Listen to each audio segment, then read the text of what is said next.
तो देखो -3/4 गुणा है ना इन दोनों से, और ये प्लस में है ना, तो पहले इसको इससे गुणा कर लेते हैं, फिर इसको इससे गुणा कर लेते हैं और दोनों को जोड़ देते हैं, तो भी यही उत्तर आएगा।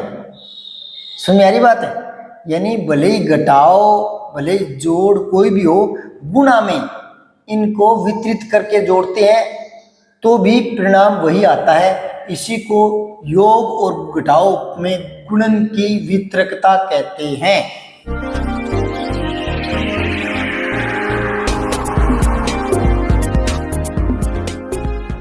नमस्कार प्रिय विद्यार्थियों, आज के वीडियो में मैं आपको बता रहा हूँ योग और व्यवकलन। व्यवकलन होता है घटाओ, यानी जोड़ और घटाओ, इनमें गुणन की वितरकता। योग और व्यवकलन पर गुणन की वितरकता ये समझा रहा हूँ। पहले देखो वितरकता क्या है, तो इसको एक बार ता हटाओ, ता प्रत्यय है वितरक, वितरक वितरकता, ता प्रत्यय जुड़ा हुआ है, ठीक है। तो वितरक मतलब बांटना, बांटने वाला, ठीक है। और जैसे अपने बोलते ना वितरण करना यानी बांटना, तो जो बांट रहा है वो यह वितरक।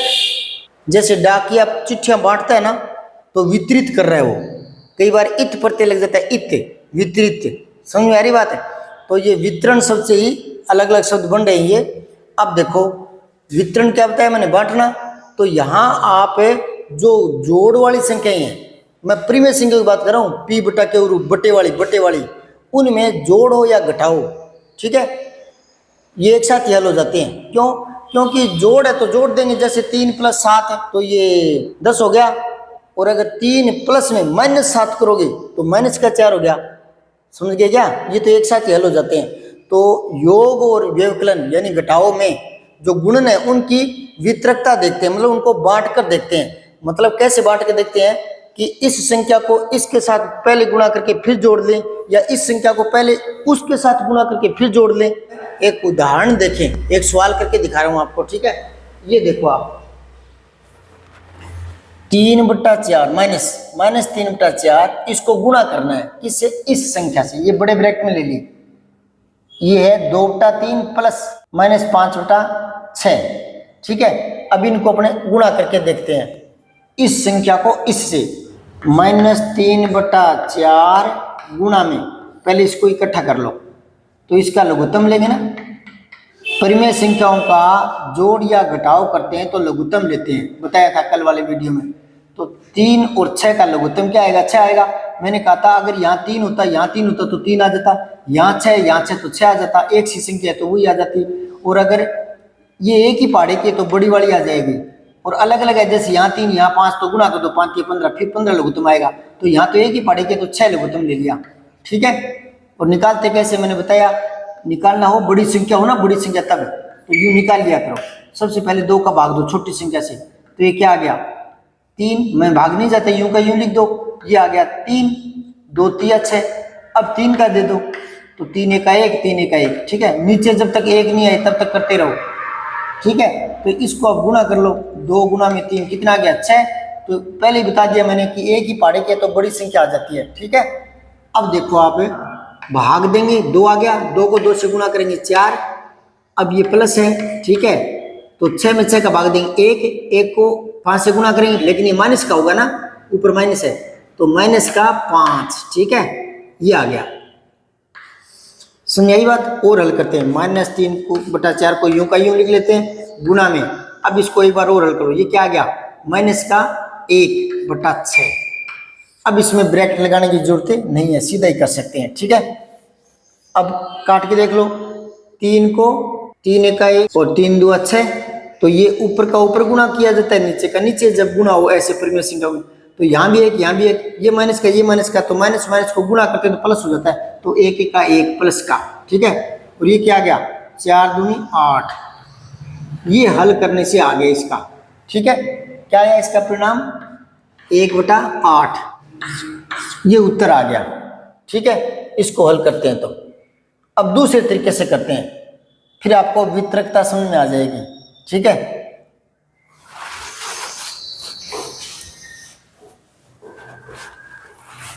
तो देखो -3/4 गुणा है ना इन दोनों से, और ये प्लस में है ना, तो पहले इसको इससे गुणा कर लेते हैं, फिर इसको इससे गुणा कर लेते हैं और दोनों को जोड़ देते हैं, तो भी यही उत्तर आएगा। समझ में आ रही बात है? यानी भले ही घटाओ भले ही जोड़ कोई भी हो, गुणा में इनको वितरित करके जोड़ते हैं तो भी परिणाम वही आता है। इसी को योग और घटाओ में गुणन की वितरकता कहते हैं। ठीक है, इसको सूत्र में रूप में लिखूंगा अभी।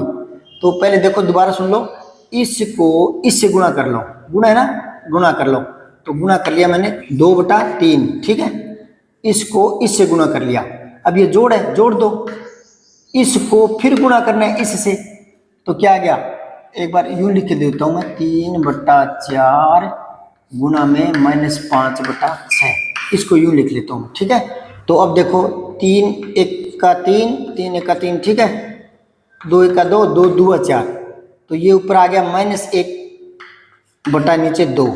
ठीक है, ये आ गया, इसको तो हल करें। अब ये प्लस, अब इनको हल कर लो, तो 3 1 का 1, 3 2 6, ठीक है, तो ये कितना आ गया, माइनस का और माइनस का गुणा करेंगे तो क्या आ जाएगा, प्लस हो जाएगा ना, तो 5 1 का 5, और ये क्या आएगा 4 दूनी 8।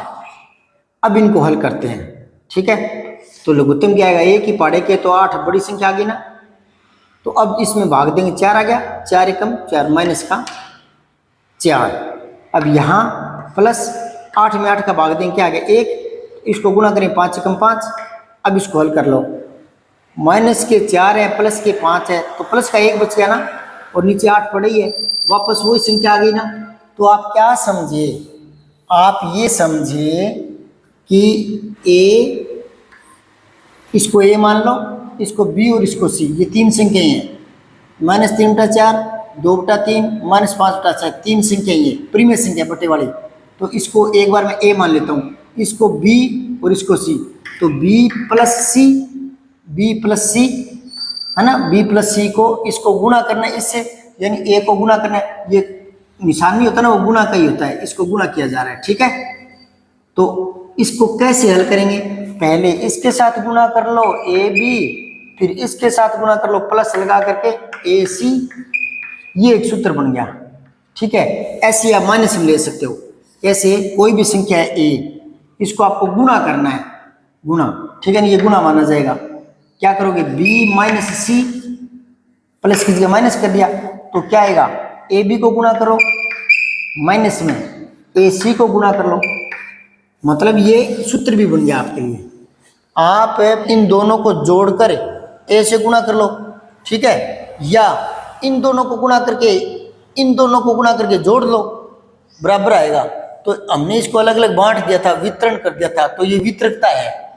व्यवकलन यानी घटाओ और योग, तो योग और व्यवकलन पर गुणन की वितरकता, ये वितरकता है। कैसे, भले ही आप इसको बी में से सी को घटा करके और इसको गुणा कर लो ए से, और नहीं तो आप इनको बांट लो, पहले इसके साथ गुणा कर लो, फिर इसके साथ गुणा कर लो, और फिर इनको घटा देना, तो ये वितरकता समझ आई आपके। एक और उदाहरण से बताऊं क्या, जैसे आपको गुणा करना है 4 से, किससे गुणा करना है, 9 + 3 से, ठीक है, तो आप सीधे ही कर सकते हो, 9 और 3 12, 12 को 4 से गुणा कर दो, तो 12 चौका 48। अब वितरकता के हिसाब से करेंगे, बांटेंगे इसको, पहले इसके साथ गुणा करो, तो ये क्या आ जाएगा, 9 चौका 36, अब ये प्लस है ही, अब इसको इससे गुणा कर दो, 4 × 12, तो 36 और 12 48, तो ये वितरकता है। या तो सीधे ही कर लो, या इसको बांट कर इसके साथ फिर इसके साथ गुणा करके फिर जोड़ लो, तो ये वितरकता, समझ गए। अभी हमने जो कुछ सीखा है उस हिसाब से एक दो सवाल करके देखते हैं। तो ये देखें, पहला सवाल है 7/5 गुणा में -3/12, ठीक है, ये माइनस का निशान है इसलिए एक बार इसको ब्रैकेट में ले लिया, इसको पूरे को बड़े ब्रैकेट में लिया, इसमें जोड़ना है क्या, 7/5 गुणा 5/12, ये इसमें जोड़ना है। ठीक है, तो पहले वितरकता वाला जो नियम अभी मैंने बताया था, क्या था वो वितरकता वाला नियम, ये था ए बी + सी, ठीक है, इसको क्या लिख सकते हैं, ए बी, पहले इनको आपस में गुणा कर लो, फिर जोड़ देना ए सी से गुणा करके। एक सूत्र था, तो इस सूत्र को ध्यान में रखते हुए इसको हल करेंगे।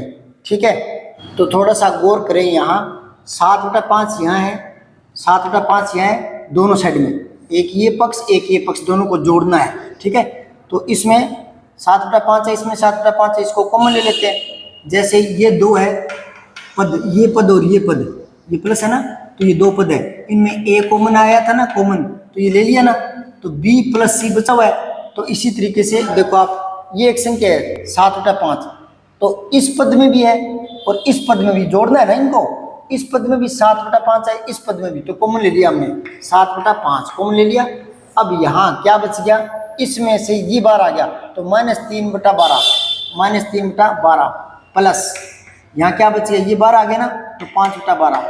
ठीक, ये अब इनमें आप 7/5 इसको एक बार हल करते हैं तो दोनों बराबर है, तो ये लघुत्तम आ गया ना, तो 12 में 12 भाग दिया 1 और -3 एकम 3, ऊपर वाले से गुणा करते हैं तो 1 को गुणा करें वही संख्या आती है, तो फिर भाग दिया 1, 5 का 5। ठीक है, ये अब इसको और हल कर लो, 7/5 इसमें क्या आएगा आपके यहाँ 2/12 आ गया, माइनस के 3 है, प्लस के 5 है, तो प्लस के 2 बच गए ना, 2/12 क्या आया ये 2/12। ठीक है, अब काट दो इसको, 2 × 2, 2 × 6 = 12, यानी 7/5, ये कोई निशान नहीं होता ना, वो गुणा होता है इससे। ठीक है ना, तो गुणा में 1/6, तो क्या आ गया ये 7 × 7, ऊपर का ऊपर गुणा कर लेते हैं, नीचे का नीचे, 5 × 6 = 30, 7/30 ये उत्तर आ गया। ठीक है ना, अगर ये उत्तर हम यूँ कॉमन ना लें, सीधा ही करें, तो सीधा कर लो, भले सीधा करके देखते हैं। पहले इसको काट दो, क्योंकि ये गुणा है ना, तो कट जाएगा, 3 × 3, 3 × 4 = 12। ठीक है, तो ये क्या आ गया, 7 × 1 = 7, 5 × 4 = 20, 7/20 क्या आया था, 7/20 माइनस के। ठीक है, अब इसमें जोड़ना है, क्या जोड़ेंगे, इसको हल कर लो, 5 से 5 गया, 7/12, 7/12। अब लघुत्तम लो इन दोनों का, लघुत्तम लेना मैंने बताया है, क्या बताया था कि छोटी छोटी संख्या से शुरू कर लो। ये 10 आ गया, भाग देंगे तो, फिर इसमें भाग देंगे 6 आ गया।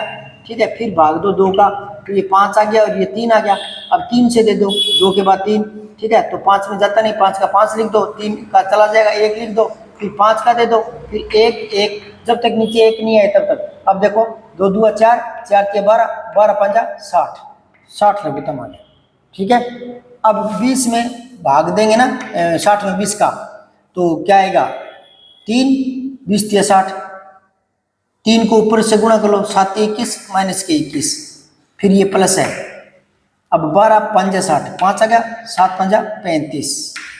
अब इसको हल कर लो, प्लस के तो 35 है और माइनस के 21 है, प्लस के कितने बचेंगे, 14 बच गए ना, किसके, प्लस के, बटा 60। ठीक है, और ऐसे नहीं होता तो घटा के देख लिया करो, तो 35 में से 21 घटा के देख लो। ठीक है, क्या आएगा, 4 और 1 14 ही है ना। ठीक है, तो 14/60। अब एक पहाड़ी से कट रहा है, 7 से नहीं, 2 से, 2 × 7 = 14, 2 30 दूनी 60, तो यही उत्तर वापस आ गया। कर लो कैसे ही भले ही, पहले दोनों को जोड़ करके फिर ऐसे गुणा कर लो, या इन दोनों को गुणा कर लो और इन दोनों को गुणा कर लो, फिर जोड़ देना, तो इसको कहते हैं बांट कर वितरकता। ठीक है, इसमें प्लस और माइनस यानी धनात्मक और ऋणात्मक जो संख्या है, यानी योग और व्यवकलन यानी घटाओ, उसमें क्या, गुणन की वितरकता। एक सवाल और हल कर लेते हैं। ये देखो इधर 9/16 गुणा में 4/12, इसमें जोड़ना है, ये 2 पद है, एक ये पद एक ये पद, तो इसको हल करेंगे। ये क्या है, 9/16 गुणा में -3/9। ठीक है, हमने भी क्या सीखा था, वितरकता के हिसाब से ये सीखा था कि अगर b + c कोई संख्या, इनको जोड़ना है, फिर a से गुणा करना है, तो या तो इनको जोड़कर a से गुणा कर दो, या क्या करो, पहले इसको गुणा कर लो ab, फिर जोड़ देना, इनको गुणा करके ac, और इसका विपरीत करें तो ये 2 पद है। ठीक है, ये 2 पद, इनमें a कॉमन आ रहा है, तो a बाहर ले लिया, पीछे क्या बचेगा, b + c। ठीक है, तो ऐसे यहाँ आपको एक संख्या दिख रही है 9/16, इसमें भी 9/16। देखो ये 2 पद है, इन 2 पदों को जोड़ना है। ठीक है। तो दोनों पदों में 9 बटा 16 दिख रहे हैं ना, तो 9 बटा 16 बार ले लो, ले लिया। अब यहाँ क्या बचा 4 बटा 12, ठीक, प्लस में यहाँ क्या बचा -3 बटा 9, ठीक है। अब देखो 9 बटा 16, अब यहाँ लघुत्तम लेंगे, तरीके से बता रहा हूँ, वरना ये सीधा भी हो सकता है। तो लघुत्तम लेंगे तो क्या आ गया, लघुत्तम का तरीका वही बताया था मैंने, ठीक है। सबसे पहले छोटी संख्या से, तो क्या आएगा इसमें, भाग दो 2 का, 2 6 12, 9 में नहीं जाता, 9 का 9 लिख लो, ठीक है। और फिर 2 का 2 3 आ गया, फिर 9 आ गया, फिर 3 का जाएगा तो 1 आ गया, और ये 3 आ गया, 3 3 9, फिर 3 का, जब तक 1 नहीं आए नीचे तब तक, तो 3 1 का 3, ठीक है। अब इनको गुणा करो, 2 दूनी 4, 4 3 12, 12 3 36, ये आ गया, ठीक है। अब ये देखो 12 को 36 में 12 का भाग देंगे ना, तो ये 12 3 3 आ गया, 3 चौका 12। अब ये प्लस, ये देखो 9 में भाग देंगे, 36 में 9 का भाग देंगे तो 9 चौका 36, 4 आया, 4 को 3 से ऊपर वाले से गुणा करते ना, तो 4 3 12 माइनस के, तो ये माइनस है ना, तो माइनस का हो जाएगा, माइनस का 12, ये तो 0 हो गया। 12 प्लस के 12 माइनस 0 हो गया, तो 0 बटा 36, ये 0 ही होता है, ठीक है ना। अगर किसी भी संख्या में 0 का भाग दें तो आता है इन्फिनिटी, अनंत, और ऊपर 0 है, नीचे कोई भी संख्या तो उसका मान 0 ही मानते हैं, ठीक है। अब ये 0 बन गया पूरा ही। अब 0 को किसी भी संख्या से गुणा करो तो 0 ही आता है, सुनिए यही बात। और देखते हैं इसको सिंपल तरीके से करके देखते हैं, बिना इसके यहीं से हल कर लेते हैं। देखो 4 1 का 4, 4 3 12, ठीक है, 3 1 का 3, 3 3 9, ठीक है। तो ये क्या गया 3 बटा 16। अब इसमें जोड़ना है क्या, इसको काट लो, 3 1 का 3, 3 3 9, ठीक है, 3 1 का 3, 3 3 9, तो ये क्या आ गया ऊपर 3, ये माइनस करना, तो 3 1 का 3 माइनस क्या आ जाएंगे, तो माइनस का 3 बटा क्या आ गया ये नीचे 16। अब यहाँ गौर करो आप, ये जो संख्या है 3 बटा 16 और ये है -3 बटा 16, तो ये क्या है इसका प्रतिलोम है कि नहीं, योज्य प्रतिलोम बताया था ना, योज्य प्रतिलोम। देख लो ए है, इसका योज्य प्रतिलोम होगा -a, ठीक है। तो इन दोनों को जोड़ेंगे तो 0 आएगा, तो इन दोनों को जोड़ लो 0 आएगा, और पहले हमने यहाँ 0 ही निकाला था ना, ठीक है। तो इसका मान क्या आएगा 0, करके देख लो बोले, एक सी संख्या है तो लघुत्तम जी आएगा, और एक आएगा भाग देंगे तो 1, तो 3 1 का 3, फिर प्लस, और ये भाग देंगे 1 तो 3 1 का 3, माइनस है तो यहाँ माइनस हो जाएगा, तो क्या आएगा 0 आ गया ना, तो 0 में किसी संख्या भाग दो 0, तो ये योज्य प्रतिलोम है, ठीक है। योज्य प्रतिलोम होते ही पता लग जाता है कि वो 0 आएगा, ठीक है। अब एक प्रश्न है कि सत्यापित करो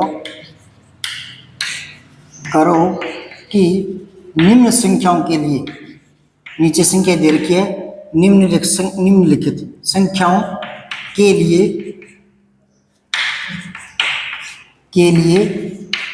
ये कह रहा है माइनस x और x समान है, ये आपको सिद्ध करना है। x है इसका योज्य प्रतिलोम, योज्य प्रतिलोम क्या होता है a का -1, तो इसका योज्य प्रतिलोम क्या है -x।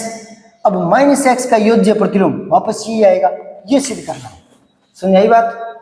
अब हल करते हैं, वो कह रहा है कि निम्न संख्याओं के आधार पर, तो उसने 2 संख्या दे रखी है, 13 बटा 17 दे रखी है x बराबर, ठीक है, और दूसरा दे रखा है उसने, वो दे रखा है x बराबर -21 बटा 31। तो किसी भी एक संख्या से हल करके देख लो, ठीक है। एक मैं कर देता हूँ, एक आप करके देख लेना, ठीक है। तो देखो इसको हल कैसे करते हैं, ये क्या कह रहे हैं x बराबर 13 बटा 17, ठीक है। अब x का योज्य प्रतिलोम क्या होता है, x का योज्य प्रतिलोम क्या हो जाएगा -x, तो इसका योज्य प्रतिलोम क्या हो गया -13 बटा 17, ये हो गया ना योज्य प्रतिलोम। क्यों, क्योंकि योज्य प्रतिलोम की ये शर्त है a प्लस में -a बराबर 0, तो योज्य प्रतिलोम की शर्त के अनुसार क्या लिख सकते हैं 13 बटा 17 प्लस में -13 बटा 17 बराबर क्या आ जाएगा 0। यही तो बताया था a प्लस में -a बराबर, अगर इनको जोड़ते हैं तो योज्य प्रतिलोम ये 0 आ जाता है। ठीक है, ये आपका एक समीकरण बन गई। दोबारा देखो 13/17 माइनस 13/17 ये एक समीकरण बन गई। इसका क्या मतलब हुआ, इसका मतलब ये हुआ कि ये इसका योज्य प्रतिलोम है। ठीक है, तो ये इसका योज्य प्रतिलोम है ना, यानी माइनस 13/17 योज्य प्रतिलोम है इसका। ठीक है, या यूं कह लो कि इसका योज्य प्रतिलोम ये बताया था, -3 का योज्य प्रतिलोम 3 और 3 का योज्य प्रतिलोम -3, यही तो बताया था। तो इसका योज्य प्रतिलोम ये है, यानी -13 का योज्य प्रतिलोम क्या है, ये है 13/17 और 13/17 को हमने क्या माना था, x माना हुआ है ये। ठीक है, तो ये आ गया, क्या आ गया, माइनस x बराबर x, यानी ये बराबर है, यानी ये और ये बराबर है। ठीक है, अब प्रश्नावली करेंगे कल। सब्सक्राइब करके बेल आइकन जरूर दबाएं।